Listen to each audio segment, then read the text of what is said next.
Radhe Krishna. दिव्यलोक vlogs में आपका स्वागत है। आइए हम आज पढ़ते हैं शनिदेव व्रत कथा। एक समय स्वर्गलोक में इस बात पर विवाद छिड़ गया कि 9 ग्रहों में से सबसे बड़ा कौन है। यह विवाद इतना आगे चला गया कि यह एक युद्ध की स्थिति बन गई। इस बात के निष्कर्ष पर पहुंचने के लिए सभी देवी देवता देवराज इंद्र के पास पहुंच गए। उन्होंने कहा, हे देवराज, अब आप ही निर्णय करें कि हम सब में से बड़ा कौन है। देवताओं द्वारा पूछा गए सवाल से देवराज इंद्र उलझन में पड़ गए। इंद्रदेव ने कहा कि मैं इस प्रश्न का उत्तर नहीं दे सकता हूँ, मैं असमर्थ हूँ। इस सवाल का जवाब पाने के लिए वो सभी पृथ्वी लोक में उज्जयिनी नगरी के राजा विक्रमादित्य के पास गए। राजा विक्रमादित्य के महल पहुंचकर सभी देवी देवताओं ने प्रश्न किया। इस पर राजा विक्रमादित्य की भी असमंजस में पड़ गए। वो सोच रहे थे कि सभी के पास अपनी अपनी शक्तियाँ हैं, जिसके चलते वो महान हैं। अगर किसी को छोटा या बड़ा कहा गया तो उन्हें क्रोध के कारण काफ़ी हानि हो सकती है। इसी बीच राजा को एक तरीका सूझा। उन्होंने 9 तरह की धातु बनवाई, जिसमें स्वर्ण, रजत, चांदी, कांसा, ताम्र, सीसा, रांगा, जस्ता, अभ्रक व लोहे शामिल थे। राज ने सभी धातुओं को एक एक आसन के पीछे रख दिए। इसके बाद उन्होंने सभी देवताओं को सिंहासन पर बैठने के लिए कहा। धातुओं के गुणों के अनुसार सभी आसनों को एक दूसरे के पीछे रखवाकर उन्होंने देवताओं को अपने अपने सिंहासन पर बैठने को कहा। जब सभी देवताओं ने अपना अपना आसन ग्रहण कर लिया, तब राजा विक्रमादित्य ने कहा, इस बात का निर्णय हो चुका है, जो सबसे पहले सिंहासन पर बैठा है वही बड़ा है। यह देखकर शनि देवता बहुत नाराज हुए। उन्होंने कहा, राजा विक्रमादित्य, यह मेरा अपमान है। तुमने मुझे सबसे पीछे बैठाया है। मैं तुम्हारे विनाश कर दूंगा। तुम मेरी शक्तियों को नहीं जानते हो। शनि ने कहा, एक राशि पर सूर्य है 1 महीने, चंद्रमा 2.25 दिन, मंगल 1.5 महीने, बुध और शुक्र 1 महीने, बृहस्पति 13 महीने रहते हैं। लेकिन मैं किसी भी राशि पर 7.5 वर्ष रहता हूँ। मैंने अपने प्रकोप से बड़े बड़े देवताओं को पीड़ित किया है। वो मेरा ही प्रकोप था कि राम को वन में जाकर रहना पड़ा था, क्योंकि उन पर 7.5 थी। रावण की मृत्यु भी इसी कारण हुई। अब तू भी मेरे प्रकोप से नहीं बच पाएगा। शनिदेव ने बेहद क्रोध में वहाँ से विदा ली। वहीं बाकी के देवता खुशी खुशी वहाँ से चले गए।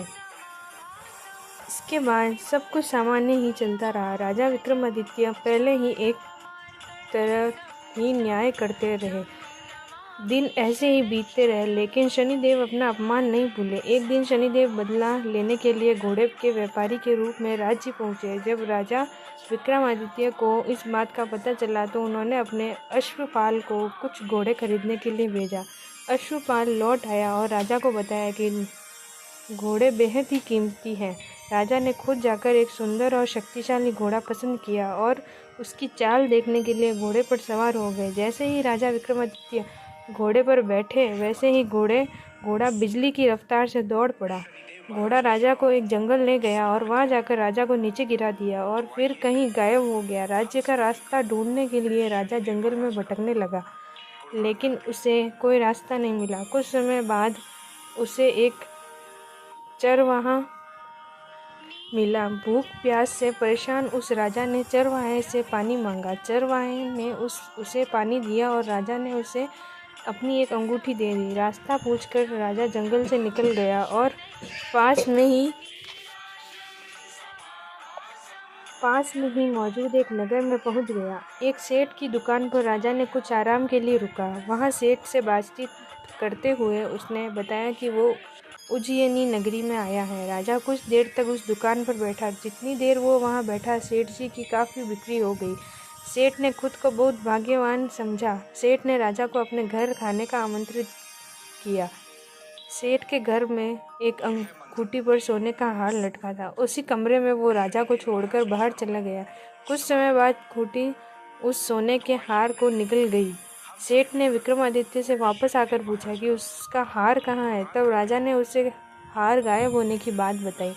इस पर राजा ने क्रोधित होकर चोरी करने के अपराध में विक्रमादित्य के हाथ पांव काटने का आदेश दे दिया। राजा विक्रमादित्य के हाथ पांव काटकर उसे नगर की सड़क पर छोड़ दिया गया। सेठ ने क्रोधित होकर विक्रमादित्य के हाथ पैर कटवाने के आदेश दे दिए। उसे पैर काटकर सड़क पर छोड़ दिया गया। फिर कुछ समय बाद विक्रमादित्य को एक तेली अपने साथ ले गया। तेली ने उसे अपने कोल्हू पर बिठा दिया। वह पूरा दिन बैलों को आवाज़ देकर हाँकता था। विक्रमादित्य का जीवन इसी तरह यापन हो रहा। उस पर शनि की 7.5 थी, जिसके खत्म होने पर वर्षा ऋतु शुरू हुई। एक दिन राजा मेघ मल्हार गा रहा था। उसी समय उस नगर के राजा की बेटी राजकुमारी मोहिनी ने उसकी आवाज़ सुनी। उसे राजा बेहद पसंद आई।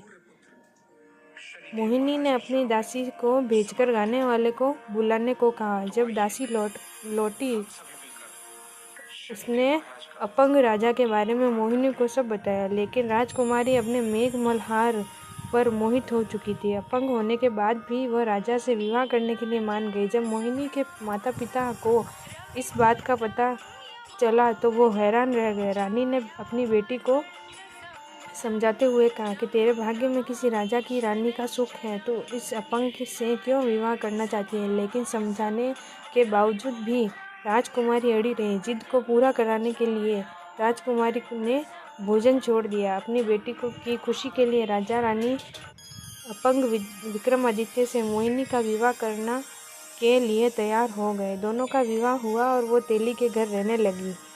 उसी दिन विक्रमादित्य के सपने में शनिदेव आए। उन्होंने कहा कि देखा तूने मेरा प्रकोप। राजा ने शनिदेव से उसे क्षमा करने को कहा। उन्होंने कहा कि जितना दुख आपने मुझे दिया है उतना किसी और को मत देना। इस पर शनिदेव ने कहा, राजा मैं तुम्हारे प्रार्थना स्वीकार करता हूँ। जो कोई व्यक्ति मुझे पूजेगा, व्रत करेगा और मेरी कथा सुनेगा, उस पर मेरी कृपा दृष्टि बनी रहेगी। सुबह जब राजा विक्रमादित्य की नींद खुली तो उसने देखा कि उसके हाथ पांव वापस आ गए। उन्होंने मन ही मन में शनिदेव को नमन किया।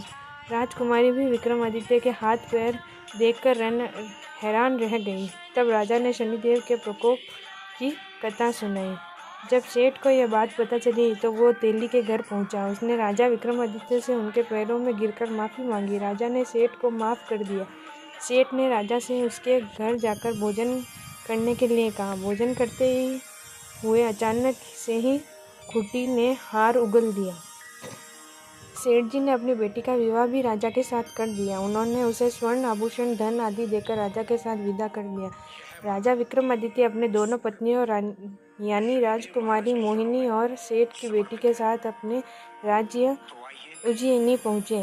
सभी ने उसका स्वागत किया। इसके बाद राजा विक्रमादित्य ने पूरे राज्य में घोषणा करते हुए कहा कि आज से शनिदेव सब देवों में सर्वश्रेष्ठ माने जाएंगे। साथ ही शनिदेव का व्रत करें और व्रत कथा जरूर सुने। यह देखकर शनिदेव बहुत खुश हुआ। व्रत करने और व्रत कथा सुनने से शनिदेव की कृपा रहने लगी और लोग आनंद पूर्वक रहने लगे। आपको मेरी कथा अच्छी लगी हो तो चैनल को सब्सक्राइब, कमेंट एंड शेयर करें। राधे कृष्णा।